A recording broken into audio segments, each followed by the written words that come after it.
Amnistía Internacional es una de las organizaciones de mayor prestigio en la defensa de los derechos humanos, en la denuncia de arbitrariedades, la permanente atención a temas de secuestros, violación de derechos humanos, ejecuciones extrajudiciales, entre muchos otros temas. Y en Amnistía Internacional hay muchas personas de todas las nacionalidades, incluyendo a dominicanas y a dominicanos. Y hoy vamos a conversar con Elina Castillo Jiménez. Ella es una abogada dominicana que trabaja desde México desde hace 3 años como responsable de campaña para la región del Caribe, todo el Caribe, de parte de Amnistía Internacional. La tenemos con nosotros, está en México y es graduada como abogada de la Pontificia Universidad Católica Madre y Maestra, tiene una maestría en Londres y ha hecho trabajo de defensa de derechos humanos, lo cual nos hace sentir verdaderamente satisfechos y orgullosos. Elina, muchas gracias por aceptar esta conversación. Elina es la persona que ha distribuido recientemente, esta misma semana, un informe de Amnistía Internacional sobre derechos humanos y República Dominicana. En ese informe hay muchos temas que están planteados, documentados, con pruebas. Todo lo que dice Amnistía Internacional está sustentado en prueba, verificado, chequeado, y por tanto no hay manera de desmentir lo que dice Amnistía Internacional.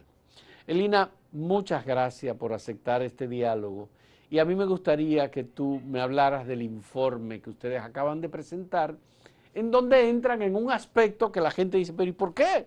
Amnistía habla de las 3 causales en República Dominicana. Bueno, pues eso tiene que ver con la vida de las personas y de las mujeres. Muchas gracias, Elina Castillo Jiménez, de los del número del distrito, pero que vive en México, en la Ciudad de México. Adelante. Muchísimas gracias, Fausto, por la oportunidad de estar aquí. Para mí, pues es un honor, ¿no? Tener la oportunidad de poder contribuir de alguna manera, pues, al cumplimiento de los derechos humanos en mi país, en República Dominicana. Y como bien señalas, justamente esta semana, este miércoles, lanzamos nuestro informe anual, que cada año hacemos esta mirada completa, ¿no?, al estado de los derechos humanos en 149 países del mundo. Y claramente la República Dominicana no se quedó fuera de este análisis. Y pues claro, a nivel regional hemos visto cómo la pandemia de COVID-19 ha puesto en evidencia, pues, el terrible legado de desigualdad y las barreras que personas históricamente marginalizadas como las mujeres y niñas, ¿no?, han tenido que enfrentar para poder cumplir y gozar de sus derechos humanos. Y en el caso de República Dominicana, en 2020, pues el año que acabamos de concluir, ¿no?, hemos levantado información muy preocupante sobre varios aspectos, ¿no?, desde violencia contra las mujeres, violencia de género, hasta derechos sexuales y reproductivos, y el debate sobre las 3 causales, ¿no? Quizás a modo de contexto me gustaría, pues, compartirles, claro, como todos los países del mundo, viene República Dominicana desde los desafíos de enfrentar la pandemia de COVID-19. Y pues sabemos que ha sido un desafío enorme, ¿no?, enfrentar esta pandemia nunca antes vista. Pero desafortunadamente desde Amnistía Internacional nos preocupa ver que República Dominicana se encontró dentro de los países que decidió adoptar un enfoque represivo, ¿no?, deteniendo personas, según reporte de la Policía Nacional. Incluso entre marzo y junio del año pasado se reportaron algunas 85,000 detenciones, ¿no? Y otro tema importante que observamos el año pasado, como señalabas, Fausto, es que República Dominicana mantuvo la penalización total del aborto, ¿no? En 2020 y todavía hoy en día se mantiene siendo uno de los pocos países de la región en donde las mujeres y niñas se ven enfrentadas a una criminalización férrea, simplemente por querer ejercer sus derechos sexuales y reproductivos, ¿no? Y entonces tomamos como punto de partida del debate actual que está teniendo lugar en la Cámara de Diputados del Código Penal para Elina, reiterar nuestro llamado. sí, ¿Sí? Elina, me gustaría perdón, detenerme en el aspecto inicial del informe. El informe es un Sí, informe anual y abarca así desde es. qué mes hasta qué mes. Abarca todo el 2020. Entonces, desde enero hasta 2020. diciembre. Ujú, 2020. 2020. Bien. Y en ese informe ustedes tienen aspectos como violación de derechos humanos, Así ejecuciones es. extrajudiciales, apresamiento de personas por temas relacionados con la pandemia. Ahí es que me Así dice es. que son entre marzo y junio 85.000 personas. Sí, le comento porque la verdad es que el número debería de preocuparnos, no seriamente, a todas las personas que nos preocupan los derechos humanos. Pero según información pública que la Policía Nacional facilitó en su cuenta de Twitter, entre el 20 de marzo y el 30 de junio del año pasado, en el marco del estado de emergencia y el toque de queda, se practicaron aproximadamente unas 85.000 detenciones, alegadamente por incumplimiento del toque de queda. Ya. Me gustaría saber, en este periodo que ustedes han hecho el informe del año 2020, ¿cuántas ejecuciones extrajudiciales por parte de agentes del orden de la autoridad pública se hicieron en República Dominicana de acuerdo a su reporte? Ujú. En esta ocasión no incluimos un número concreto de ejecuciones extrajudiciales, pero no podemos negar, y esto es parte de nuestro trabajo desde hace décadas, de que en la República Dominicana enfrenta serios desafíos con la actuación de la Policía Nacional Dominicana, ¿no? Y pues sabemos que hoy en día el país está de luto, ¿no? Por estos hechos que ocurrieron el fin de semana pasado, y la realidad es que esto simplemente confirma desafortunadamente la necesidad urgente de que se haga una reforma policial integral, ¿no? Y desde hace años Amnistía Internacional ha estado planteándole a las autoridades dominicanas la propuesta, ¿no? De que se adopten medidas transformadoras para realmente convertir a la Policía Nacional en un órgano que proteja a las personas y que defienda los derechos humanos en lugar de pues golpearlas, maltratarlas o incluso pues cometer o hacer un uso de la fuerza tan excesivo que pudiera ser Claro. considerado como una ejecución extrajudicial, ¿no? Elina, y en materia de secuestro, ¿qué información tienen ustedes respecto a la capacidad de respuesta del Estado Dominicano en caso de desapariciones y secuestros? En este caso tampoco desafortunadamente incluimos un análisis sobre secuestros en específico, pero tenemos pues el caso histórico, ¿no? Del señor Juan Almonte, que hace casi una década, ¿no? Pues su paradero todavía está sin definirse, ¿no? Y actualmente su caso está en foros internacionales en debate. Y en general, Fausto, desde nuestra perspectiva, lo que nos parece es que en caso de secuestro, en caso de ejecuciones extrajudiciales o en aspectos en donde la fuerza pública opera a través de la Policía Nacional, la única manera de superar estos desafíos es transformando el cuerpo policial. O sea, la única manera de que República Dominicana pueda cumplir sus obligaciones de proteger los derechos a la vida, a la libertad, a la integridad personal y también pues garantías de debido proceso, ¿no? De asegurar que se hagan investigaciones debidas, adecuadas, siguiendo pues estándares adecuados, es fundamental poder transformar el cuerpo policial en un ente profesional y que garantice los derechos humanos. Ya, De no y hacerlo, seguiremos enfrentando los desafíos que tenemos hoy en día, mm, ¿no? una de las preocupaciones de Amnistía Internacional está relacionada con el derecho y la libertad y el respeto de la autoridad frente a quienes trabajan directamente en la protección y defensa de los derechos humanos. Hay muchos reportes de amnistía, en este año también lo acaban de hacer. En el caso de República Dominicana, ¿qué dicen ustedes en este informe con respecto a los defensores de los derechos humanos? Sí, miren, en todo el Caribe hemos identificado varios elementos que indican preocupación sobre el rol que ejercen personas defensoras de derechos humanos. Y en el caso de República Dominicana, si bien quizás este año nos hemos enfocado más en la respuesta al COVID-19 y en los derechos sexuales y reproductivos, la realidad es que quienes deciden abocarse a defender los derechos humanos enfrentan múltiples barreras en República Dominicana. Y una de esas barreras pudiera considerarse como dificultades al momento de poder elevar información y poder pues, presentar denuncias y que pues, las autoridades puedan abrazar estas recomendaciones. Y, por ejemplo, le comparto, en el año 2019, recuerdo, tuvimos la oportunidad de presentar recomendaciones más puntuales sobre cómo hacer la Policía Nacional un ente seguro. Y en todo el proceso, mientras estuvimos conversando con organizaciones locales, un elemento común, desafortunadamente, es la dificultad de poder abrir diálogo con ciertas autoridades gubernamentales. Entonces esperamos que pues con esta información y con todo lo que está pasando actualmente en el país, las autoridades dominicanas puedan abrazar un diálogo más cercano con quienes simplemente desean hacer que República Dominicana cumpla con sus obligaciones internacionales, ¿no? Qué bueno. Vamos a hacer una primera pausa, Lina. Vamos a hacer una primera pausa para que hablemos sobre la actitud de las nuevas autoridades encabezadas por el presidente de la República, Luis Abinader, que fue el primero que compareció indignado ante el país, denunciando y condenando el asesinato de 2 personas en Villa Altagracia en una acción irracional de la Policía Nacional. En un momento volvemos.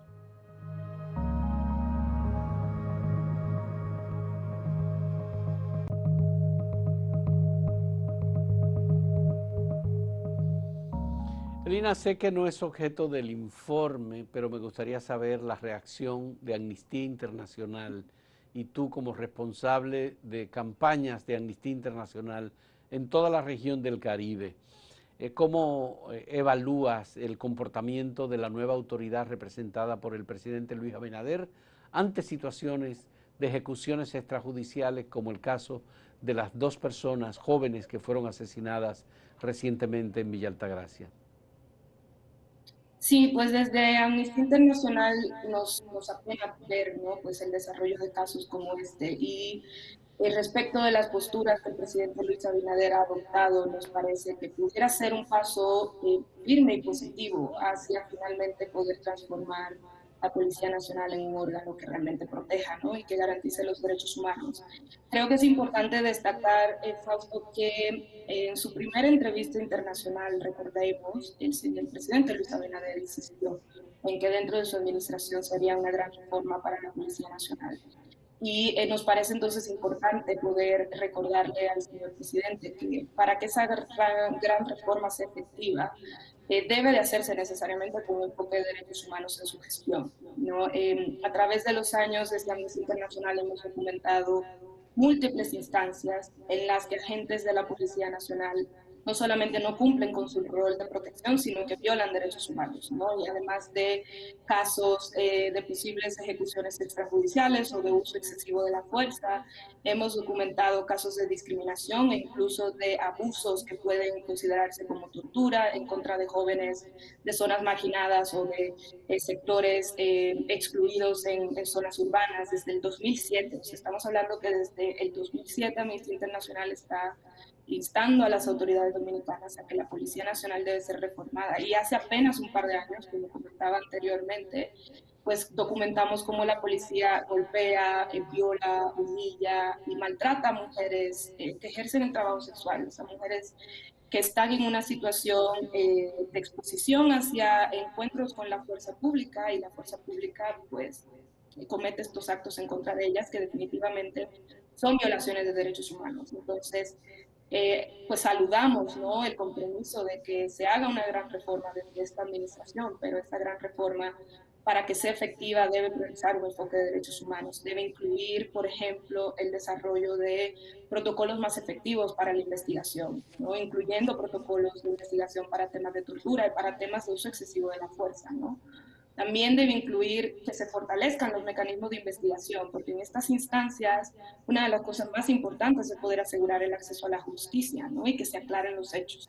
Pero para eso los mecanismos de investigación deben de tener la independencia y los recursos necesarios para hacerlo, ¿no? Bien, Entonces Elina, me gustaría entendemos de que es saber, una ¿qué oportunidad. dice Sí. el informe sobre la equidad y la honestidad en las decisiones judiciales de República Dominicana?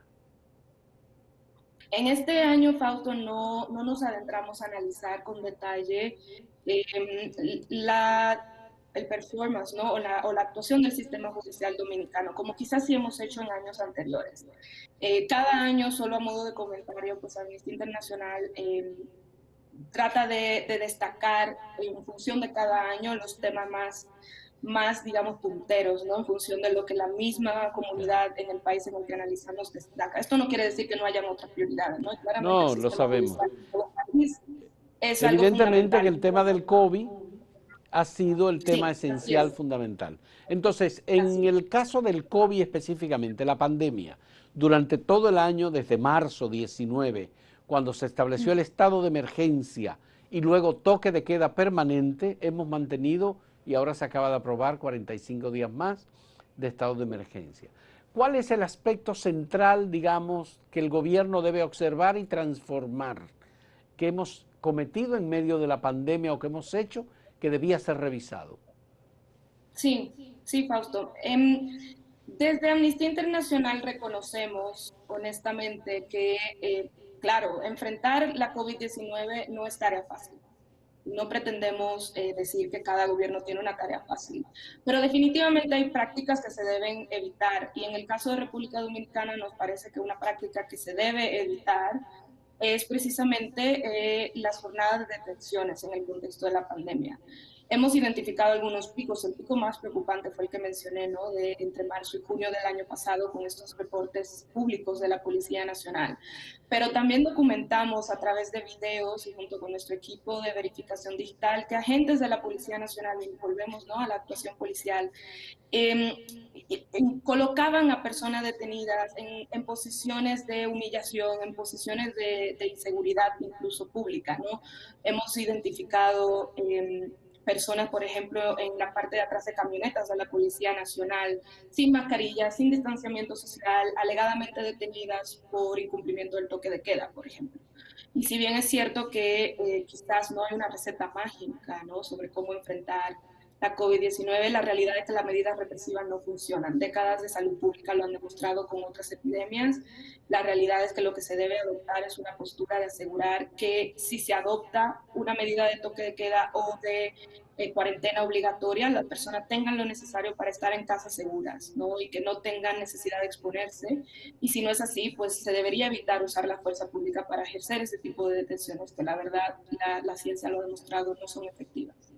¿Y qué debía hacer la autoridad cuando una persona viola la norma establecida en el toque de queda, es decir, no salir de casa? ¿Qué Creo que recomendaría Amnistía Internacional? ¿Cómo se maneja esto? el primer paso, como le mencioné, Fausto, es primero, en lugar de adoptar una postura de represión que implica dictar normas penales de emergencia en ese momento, nuestra postura es que los gobiernos deben de adoptar una postura de protección y eso implica una garantía de derechos económicos, sociales y culturales importante. Pero claro, como estamos en una región considerada como la más desigual del mundo, esto representa un desafío. Entonces, en ese sentido, pues se deben de tener medidas claras, ¿no? Se deben de tener medidas que les permitan a las personas entender cuál es el riesgo al que se enfrentan en una pandemia como esta, ¿no? Y entender también el contexto y la dinámica de cada país, ¿no? Y cuáles son los desafíos que enfrentan las personas al momento de cumplir con una medida de cuarentena obligatoria o de quédate en Pero casa la obligatoria. Procuraduría General de la República quiso establecer una sanción pecuniaria cuando Uh -huh. estableció unas multas, pero luego ya se dijo que era inconstitucional y no podía hacerlo y tuvo que retirarlo. Frente a una violación de una disposición avalada por el Congreso y emitida por el Poder Ejecutivo, ¿cómo se sanciona a alguien que viola el toque de queda, el mandato del poder? Uh-huh. En ese caso, Fausto, estamos también conscientes de que cada autoridad tiene la posibilidad de decidir cómo enfrentar la pandemia. Creo que desde ahí es que siempre estamos partiendo. Ahora bien, definitivamente de practicar 85,000 detenciones de la manera en la que la hemos documentado, ¿no? Como ya mencioné, sin distanciamiento social, sin necesariamente prácticas de salubridad efectivas, por lo menos hasta donde pudimos documentar, y la información que tuvimos no es la mejor forma. O sea, si el objetivo principal es proteger a la población, no estamos del todo seguros que practicar este número elevado de Yeah. detenciones sea la forma adecuada. Ahora bien, también estamos conscientes de que tal cual como señalaste, estuvo todo este proceso a nivel nacional, ¿no? Y claramente esto se debe de observar a la luz de la legislación nacional, no solamente a la luz de la legislación de derechos humanos, pero sí debemos recordar que los derechos humanos son una obligación de República Dominicana Dominicana protegerlos, incluso a nivel constitucional. Y entonces ahí es la pregunta de, pues, ¿qué puede ser más efectivo? Así es. Una postura represiva, que la ciencia ha demostrado que no es la mejor opción, o una postura de asegurar que nuestra gente tenga las condiciones necesarias para cuidarse. Así es. Vamos a hacer una última pausa. Elina Castillo Jiménez es la responsable de campañas de Amnistía Internacional para toda la región del Caribe. Volvemos con la última parte.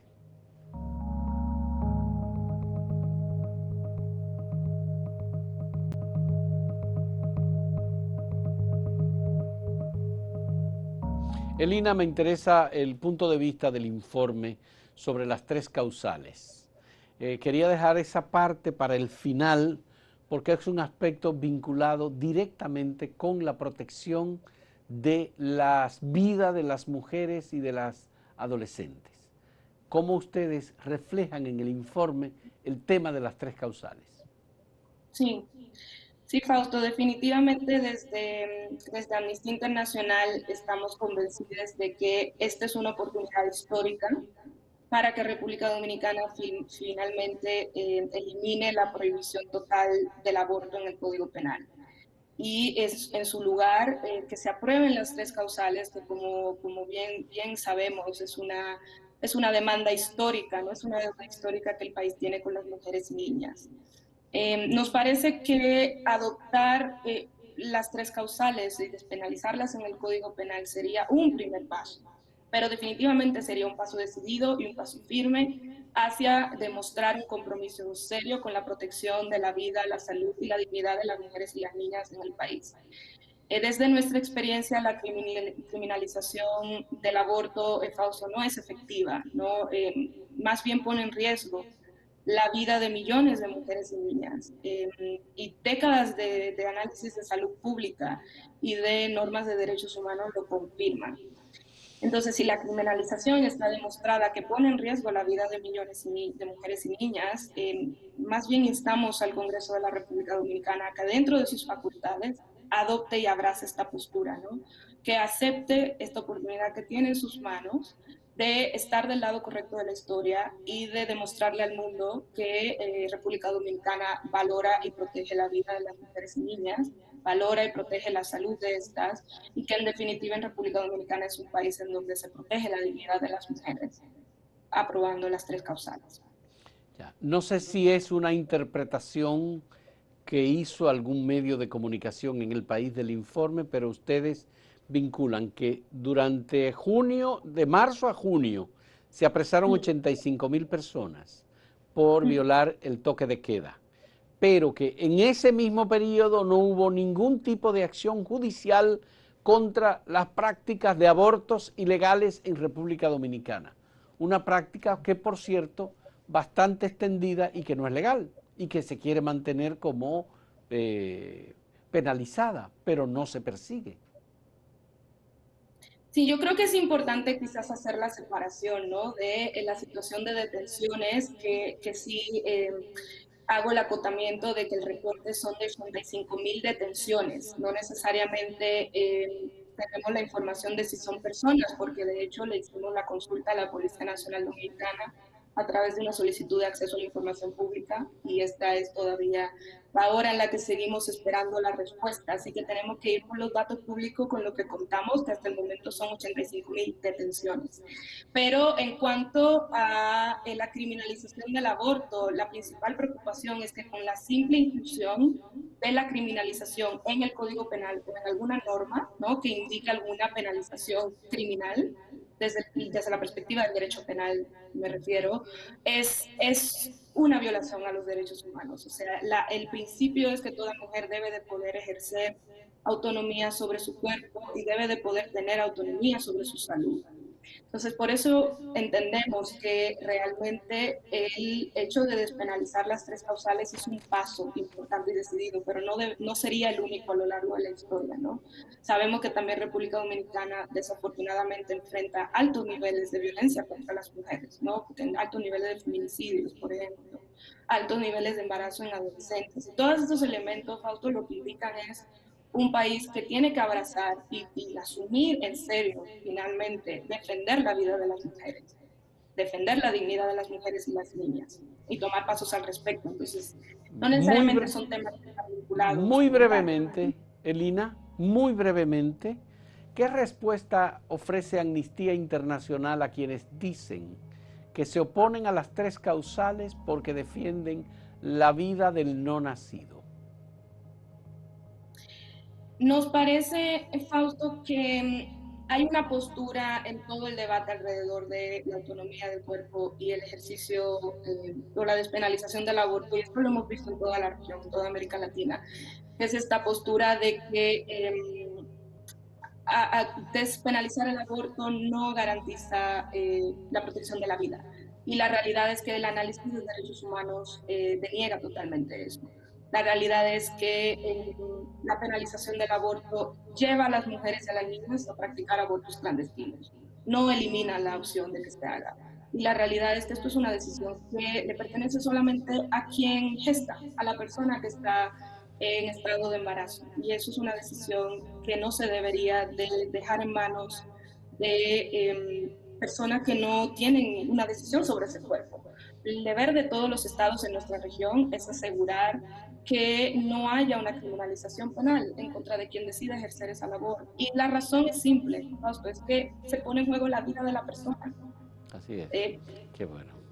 Muchas gracias, Elina Castillo Jiménez, dominicana, abogada, egresada de la Pucamaima, radicada en México como responsable de campañas de Amnistía Internacional para toda la región del Caribe. Muchas gracias, Elina, por darnos todas las informaciones que nos ha ofrecido y en particular ofrecernos datos sobre este informe de Derechos Humanos en el año 2020 realizado por Amnistía Internacional y dado a conocer esta semana. Gracias, Elina Castillo Jiménez, y muchas gracias a ustedes, amigos televidentes, que nos acompañan en este programa ¿Y tú qué dices? Hasta luego.